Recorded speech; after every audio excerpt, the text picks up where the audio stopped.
amongst us. They're part of us. They are us. They are as Bahamian as any one of us. Yet, over the years, members of the Rastafarian community have been victimized and shunned. But it's really based on ignorance. Today, you're going to hear the truth about the Rastafarianism movement here and their religion in the Bahamas. I'm really honored to have on this show, first of all, the Honorable Ras Copeland Smith, and please tell us your full title. Greetings, Bahamas. My name is the Honorable Ras Copeland Smith. I am the chairman, newly elected chairman of the House of Rastafari Multipurpose Cooperative and the acting chairman of the House of Rastafari Intermansion Collective. And Priest Ras Marcus. Pleasant greetings, Bahamas. My name is Priest Marcus from the Tarakaturian Order of the Nyabingi Order in the Bahamas here. And also, my government name is Shamako Wadley. Great. Blessed love. Now, before we even move on to the history, I want you to explain, because you've given us the house of this, the house of that. Explain the meanings of those things for us, please.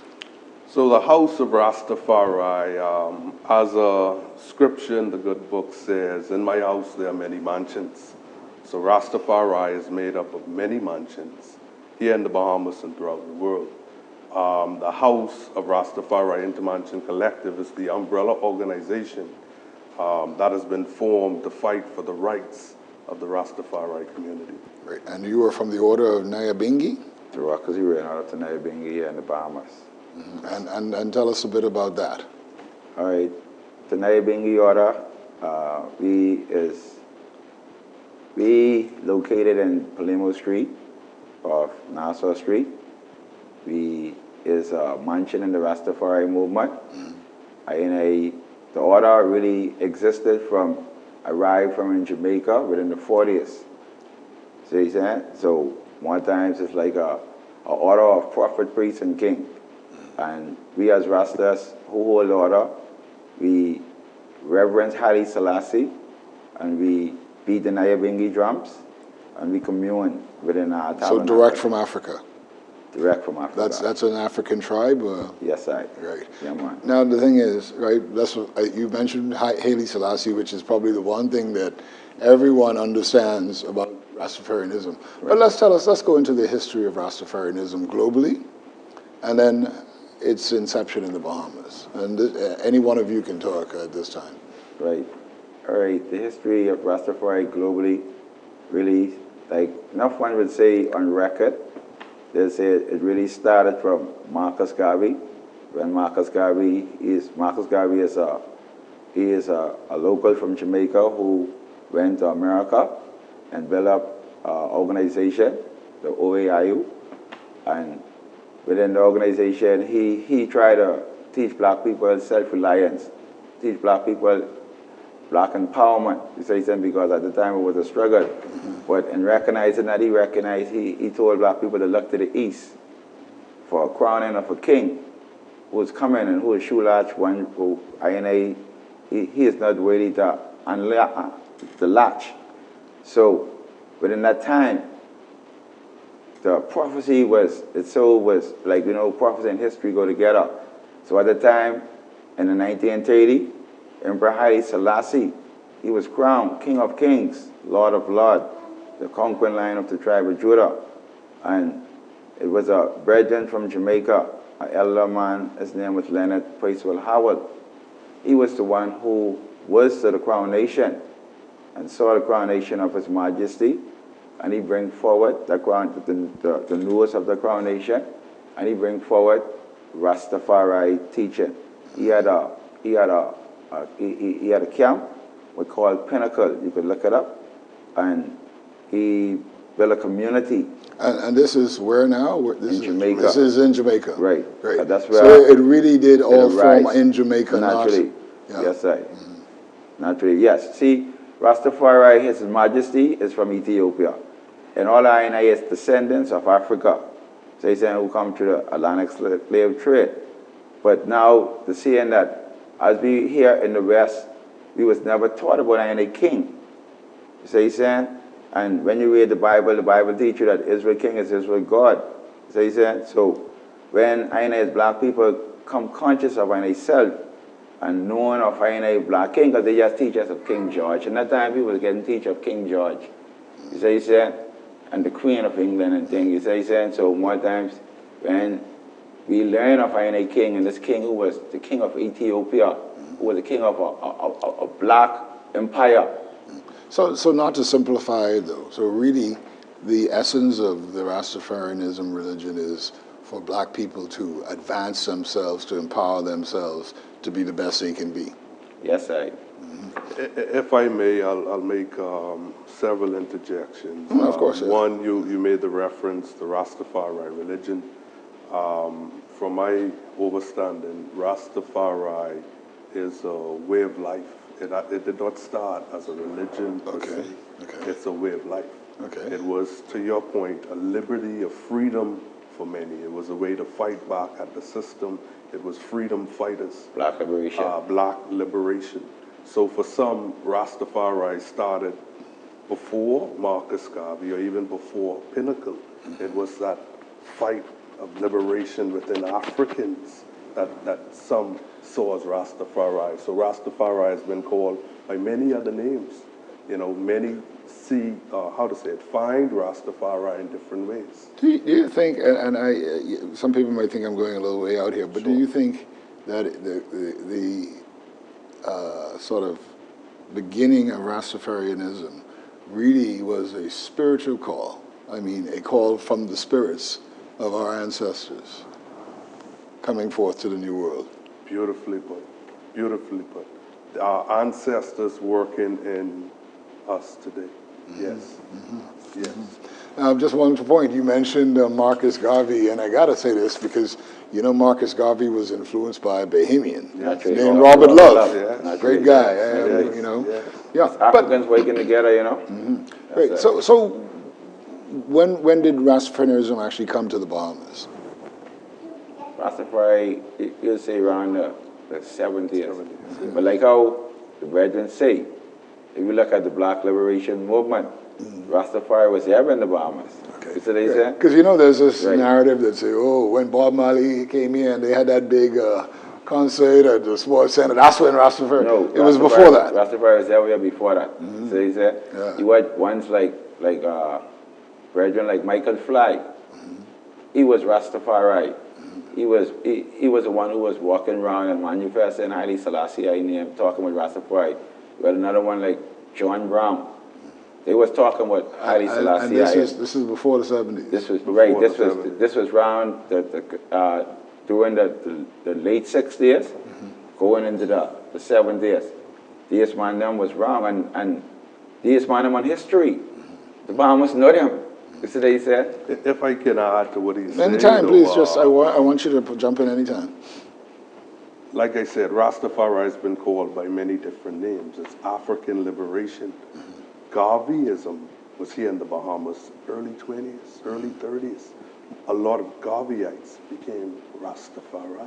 Their children are Rastafari today. You know, so like I said, Rastafari has been here long. And what does it mean? What does that word mean, Rastafari? Rastafari man, Wow.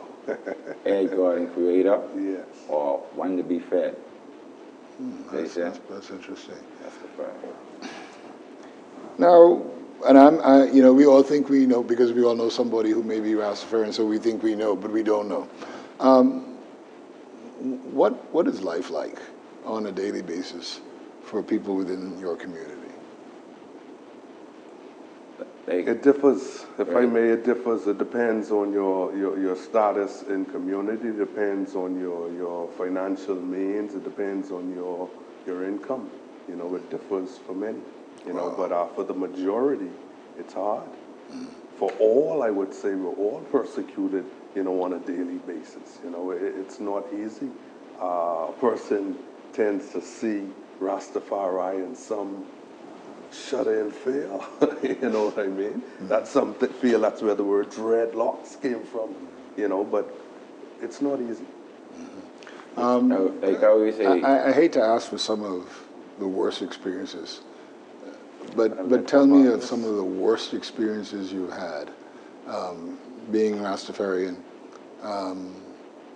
personally and from other stories that you've heard Well, or are aware of? well, I would say, like, from my coming to Rastafari, like, just, Obama said, say they build up of a Christian nation. So just to say that you is not representing a Christian nation, and you wearing Haile Selassie as my God and King. So I was getting fired down from the conception because of the lack of understanding. So people didn't understand.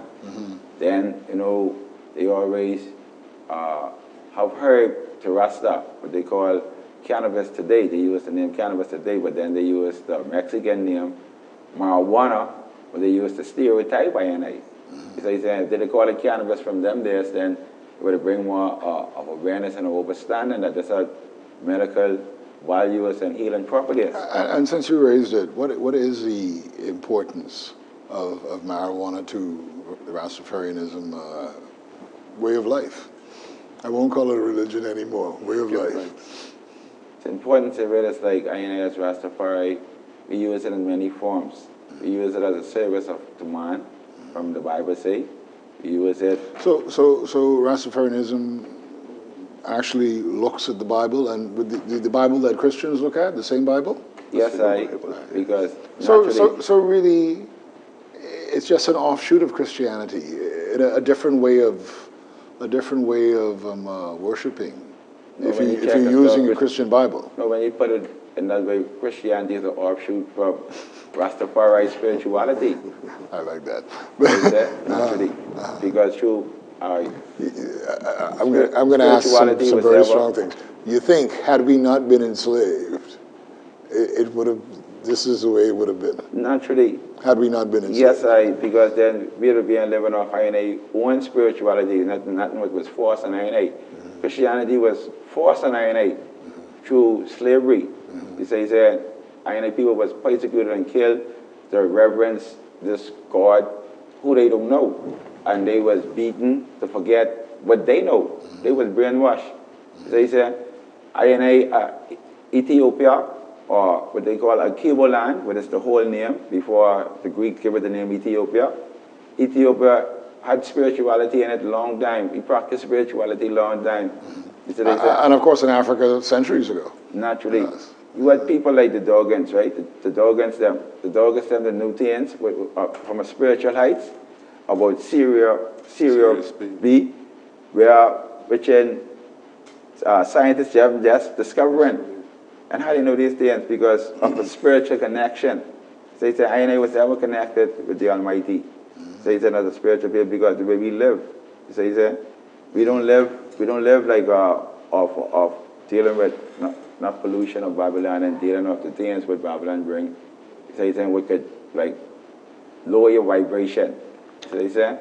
Let me ask you this. I asked you, we didn't quite answer it yet about the worst thing that has happened to you or to someone you know. Right, I'm going to answer that. But I can let you get to that, right? But let me ask you this, because I believe that a lot of the situations, because other people who may not be following the law, who may be doing bad things, wear dreadlocks too. So I think you actually take the blows for some of these people who are doing these bad deeds. Actually. That's accurate. See, like how you asked me earlier, right, which was some of the, what you say and say, face as a Rasta. Like as a Rasta, right, gesture, I grow my dreadlocks, right? And why is that important? Why is it important to have dreadlocks? Is it actually mandatory to have dreadlocks if you become Rastafarian? Different people have different understandings. And to provide some clarity, there's a number of questions that were asked in the past, and I think the public may not fully understand. Rastafari was I got to stop you there, because sure. you say instead of understand, you say overstand. Overstand. We use the positive light or spin on all words or terminology. So as opposed to, hanging in a lower vibration, we use a higher vibration and use words that represent a positive light, you know what I mean? So it's the saying, understand, we overstand, we don't focus on death, we use transition, we use positive things. Rastafari. Sorry, I'm freedom, we use free movement. Yes. So quickly, Okay. Rastafari, you asked where that came from or what does it mean. So Right. it was a title given to Haile Selassie. And if I'm correct, I think it was the power of the Trinity, or the power of the Holy Trinity. If you break the word down into, terminology, Ras meaning head, and Tafari, meaning Grass mean head and that mean one to be fed, or high God creator. higher God creator. So So put the two together, and that's But where, what he is, we what he is explained sharing you earlier. is the name Haile Selassie, it means the power of the Holy Trinity. So he said, right. Great.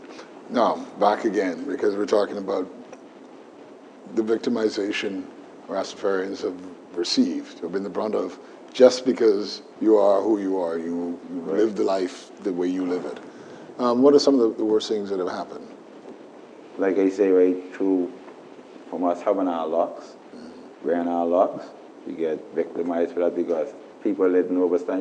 People, they teach us through slavery to be groomed. When you go places, you have to be groomed, you have to be combed, you know what I mean? Shaved, you see what I'm saying? So I get discriminated. At the point of time, I couldn't get a job because I wouldn't shave my beard or I wouldn't cut my dreadlocks. So you said, then moving through, like I say, they always target Rasta with herb. So police always profile me. You see what I'm saying? And just with every Rasta, we get profiled. Some Rastas might even burn the sacrament. They raid the camps? Yeah, man, they raid the camps, and enough time they raid the camps, they come and Service. they brutalize you, they victimize you, and just like I was talking about in the earlier days, Rastaman used to get their locks cut with cutlass and glass bottles. So he's saying the Rastaman used to get highly oppressed By who? by the police. The police would with cutlass and glass bottle. So he's saying just to put the fear. They say they put in the fear of them that we wouldn't be Rasta no more. We would stop what they call freaking out or blaspheming. You see what they say? Yeah, because Some of the persecutions being held today, though, in the same regard, if someone is convicted and sent to prison, they don't automatically have the right to maintain their locks. Their locks are cut unless they, go about some other type of means. and how demeaning is that, to have your locks cut? Involuntarily. You asked what was the significance of our locks. Right. When I came to Rastafari, I had an understanding of the Bible in Numbers chapter 6, the Nazarite vow, and it was a separation from society. This was a representation of that separation and my way to connect with the universe and the Most High, you know what I mean? So to cut that, without permission is very degrading. It's sacrilegious, if I must say. Yeah, but things are much better now, and I'm asking because, well, you see the liberty as far as natural hairstyles and everything. So a lot of people, everybody almost wearing dreadlocks or locks. Maybe not. Another point I was going to make in regards to persecution today. Many of our kids are not allowed in many schools if they have dreadlocks. They cannot even. Some don't even allow a turban. Now I think most government schools accept a letter from a priest or one of the representatives stating that their child. And some government schools still fight that down, but most of the private schools are against it. So we're still being persecuted today. Today, and like you said, you would think, everyone wearing locks now. The corporate community seems as if they're accepting it now, but the fight is still there. In some places where I don't think they should, and some people who shouldn't be wearing them. But anyway, that's another story. Well, I would say this: Rastafari do not own dreadlocks or locks. This is our African culture. This is inborn within us.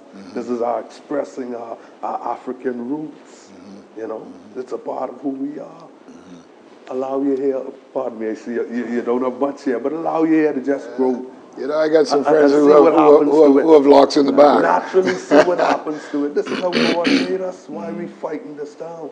We got to come to love this African image. Many of us have not come to love who we are. Well, that's colonization for you. Exactly. And the power in colonialism is that the colonists have gone, but the black people are treating themselves worse in the way that the colonizers were, Not today. I would say. And like But I the said, to system still provide exists. a bit more clarity, Priest Marcus is from His Imperial Majesty Theocracy Reign of the Nibingi Order.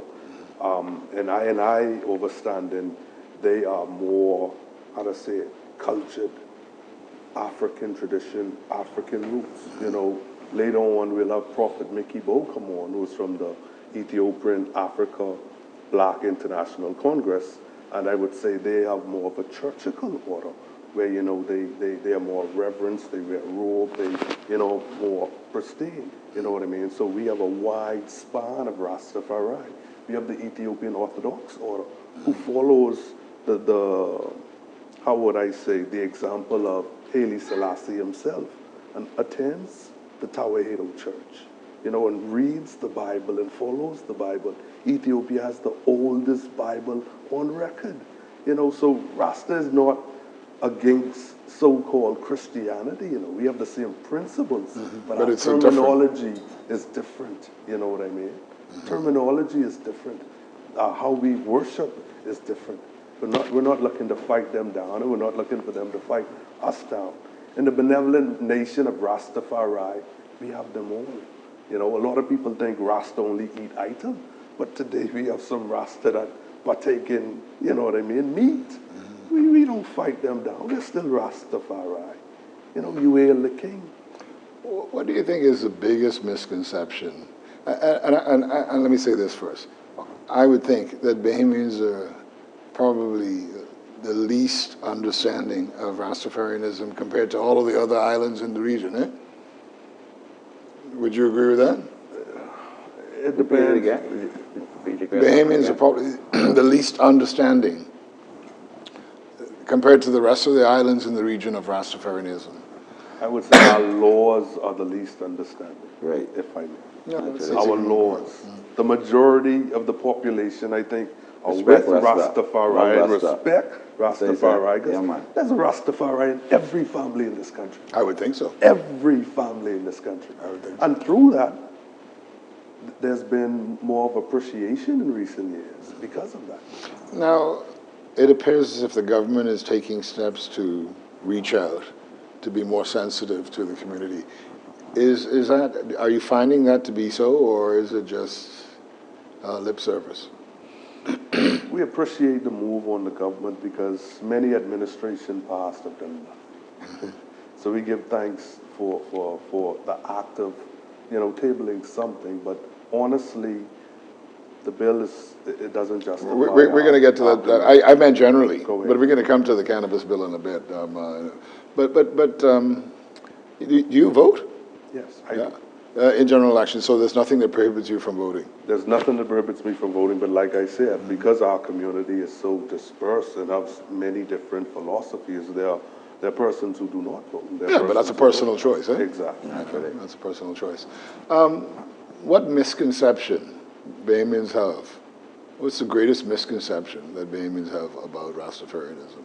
And I want both of you to As answer. Rastas use drugs, that marijuana is drugs. So you say, and that using a drug make us bad people. So you say, because like you say, they see some people who, it's just naturally, if you don't comb your hair, so you say, you can start to butt up. So you say, so they see some people with buds in their head and doing some crime, so they They reject think them they as- just cast as everybody Rasta. into that. So you say, Yeah. but the most biggest stereotype they use is that Rasta is on drugs. Using the same marijuana today, but they must have medical benefit. The marijuana that they know. Right, so they because know. it's, So they say- for the most part, natural, Right, and which is unless some Rasta- people right. manipulate it. Right, and that would cause plenty of Rasta brethren like who became Rasta. They was victimized by the family and the system. Some Rasta man, some brethren I know personally who just decided to take up the liberty and they use the sacrament. They family them, say they was on drugs, and they put them in the Sandilands. Now, we're going to have your colleague on, right? But before, what else do you want to say about this cannabis bill? Because that's what we're going to talk about when we go into the next segment. But I know you had something you wanted to say on Priest Marcus. Yes, I want to say on this cannabis bill that I ain't as Rasta, right? We use the sacrament from a spiritual point of view. And the way how Babylon, the government addressing I with it is unfair right now. Simply as Rasta from long time, like we've been talking about the victimization of the cannabis on Rasta. Rasta was stereotyped, victimized, dragged to the mud, oppressed in prison at the lock cut for this cannabis. And yet now the government come up. They say now we give thanks that they getting the knowledge about the cannabis and they table in the bill. But in the table in the bill, they say they table it for medical and religious. But in the religious aspect, Rasta get no justice. Rasta, first of all, within the license, they want INA to pay for license. And yet, we was the one who was oppressed, victimized. But if it's part of your religion, your worship, your way of life, you shouldn't have to be licensed. You shouldn't have to have a license period. That's what he's saying. Because then, and then the next thing is, where is our compensation?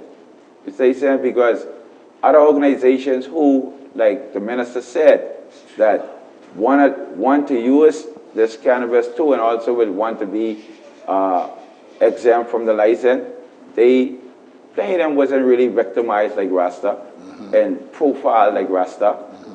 Up to the day, I still get profiled and victimized. Wow. So that's why he's saying that the government need to amend that, and then they need to amend the amount. But they given us to use within as a sacrament because they given us say 12 grams. What is 12 grams that I as Rasta? When I use the sacrament every day. So he's saying, and then the next thing, what they given us is they saying that we have the only those who was convicted of Satan criminal offense. They can apply for license. Oh wow! But plenty of us as Rasta have been victimized of criminal offense because they have marijuana under Dangerous Drug Act. So that's like a double victimization. We have to take a very quick break, but we'll be back more. We're going to be talking with members of the Rastafarian community about the cannabis bill. Stay with us on Reid.